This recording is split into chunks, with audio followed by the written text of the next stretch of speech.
अग्निपुराण 120वां अध्याय भुवन कोश का वर्णन। अग्निदेव कहते हैं, वशिष्ठ, भूमि में विस्तार 77,000 योजन बताया गया है। उसकी ऊंचाई 10,000 योजन है। पृथ्वी के भीतर 7 पाताल है। एक पाताल 10,000 योजन है विस्तृत है। 7 पाताल वितल, नितल, प्रकाशमान, महातल, सुतल, तलातल, सातवां रसातल और या पाताल। इन पातालों की भूमिका क्रमशः काली, पीली, लाल, सफेद, कंकरी, पथरीली, स्वर्णमयी। ये सब पाताल बड़े रमणीय है। उनमें दैत्य दानव सुखपूर्वक निवास करते हैं। समस्त पातालों के नीचे शेषनाग विराजमान है, जो भगवान विष्णु के तमोगुण प्रधान विग्रह है और अनंत गुण है, इसलिए अनंत से भी अनंत कहते हैं। वे मस्तक पर पृथ्वी को धारण करते हैं। पृथ्वी के नीचे अनेक नरक है, परंतु भगवान विष्णु भक्त है, उन नरकों में नहीं पड़ता। सूर्यदेव प्रकाशित होने वाली पृथ्वी जितना विस्तार उतना नभलोक, अंतरिक्ष, भूवलोक या विस्तार माना गया है। वशिष्ठ, पृथ्वी से 1,00,000 योजन दूर सूर्यमंडल है। सूर्यमंडल 1,00,000 योजन दूरी पर चंद्रमा विराजमान है। चंद्रमा से 1,00,000 योजन ऊपर नक्षत्र मंडल प्रकाशित होता है। नक्षत्र मंडल से 2,00,000 योजन ऊंचे बुध विराजमान है। बुध से भी 2,00,000 योजन ऊपर शुक्र है। शुक्र से 2,00,000 योजन दूरी पर मंगल है। मंगल का स्थान है। मंगल से 2,00,000 योजन ऊपर बृहस्पति है। बृहस्पति से 2,00,000 योजन ऊपर शनिश्चर स्थान है। उससे 1,00,000 योजन ऊपर सप्तऋषि स्थान है। सप्तऋषि 1,00,000 योजन ऊपर ध्रुव प्रकाशित होता है। त्रिलोकी उतनी ही ऊंचाई है। त्रिलोकी भूसोह ऊपरी भाग में चरम सीमा ध्रुव है। ध्रुव से कोटि योजन ऊपर महरलोक है, जहाँ पर कल्पांत जीवी, भगु और सिद्धगण निवास करते हैं। महरलोक से 2 करोड़ ऊपर जनलोक की स्थिति है, जहाँ सनक, सनंदन और आदि पुरुष निवास करते हैं। जनलोक से 8 करोड़ योजन तपलोक है, वहाँ पर वैराज नामक देवता निवास करते हैं।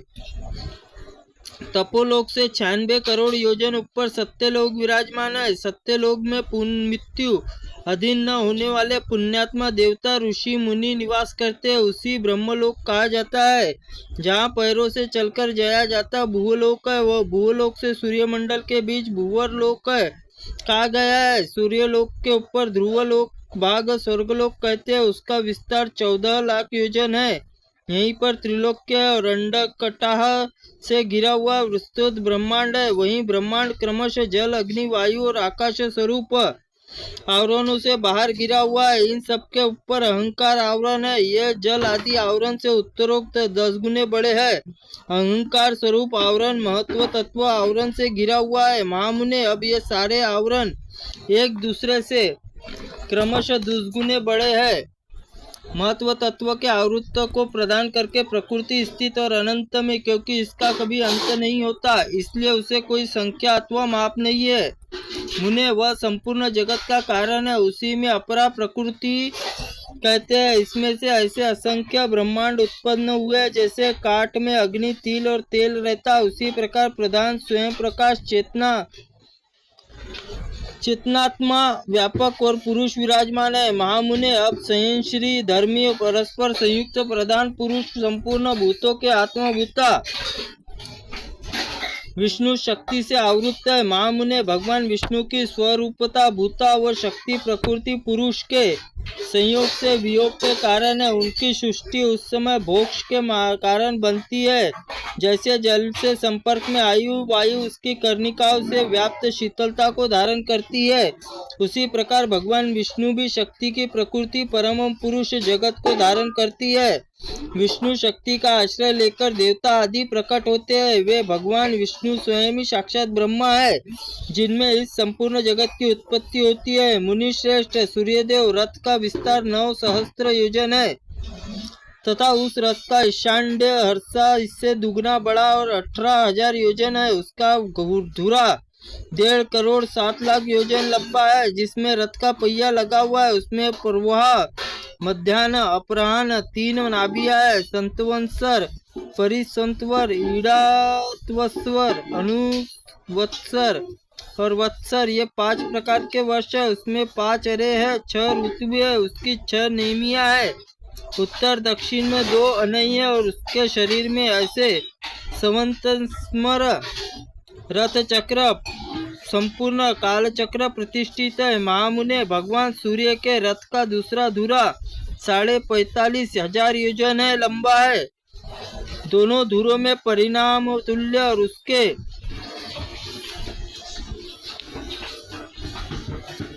युगार्धों का परिणाम है। उस रथ में 2 धुरों में से एक छोटा और वह भी उसका युद्धार्थ ध्रुव आधार स्थित है। उत्तम व्रत का पालन करने वाले मुने गायत्री, बृहति, उष्णिक, जगति, त्रिपुट, अनुपुष्ट और पंक्ति, ये 7 छंद सूर्यदेव के 7 घोड़े कहे गए। सूर्य का दिखाना देना उदय और उनका दृष्टि ओझल हो जाना अस्तकाल है, ऐसा जानना चाहिए। वशिष्ठ, जितने प्रदेश में ध्रुव स्थित है, पृथ्वी से लेकर उस प्रदेश पर्यंत संपूर्ण देश में प्रलय काल नष्ट हो जाता है। सप्तऋषि, उत्तर दिशा के ऊपर जहाँ ध्रुव स्थित है, आकाश में वह दिव्य और प्रकाशमान स्थान ही विराट स्वरूपी भगवान का विष्णु तीसरा पद है।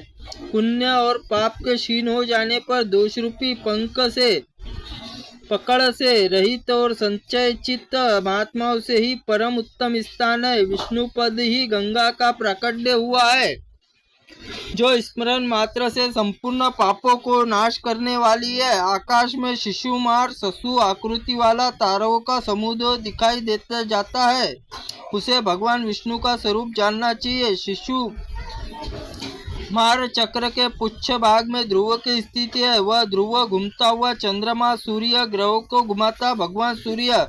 वह रथ प्रति मास भिन्न भिन्न आदित्य, देवता, श्रेष्ठ, ऋषि, गंधर्व, अप्सरा, ग्रामीण, यक्ष, सर्प, राक्षसों के अधिष्ठित होता है। भगवान सूर्य ही सर्दी, गर्मी, जल, वर्षा कारण है। वे ही ऋग्वेद, यजुर्वेद, सामवेद और भगवान विष्णु है। वे ही शुभ और अशुभ के कारण है।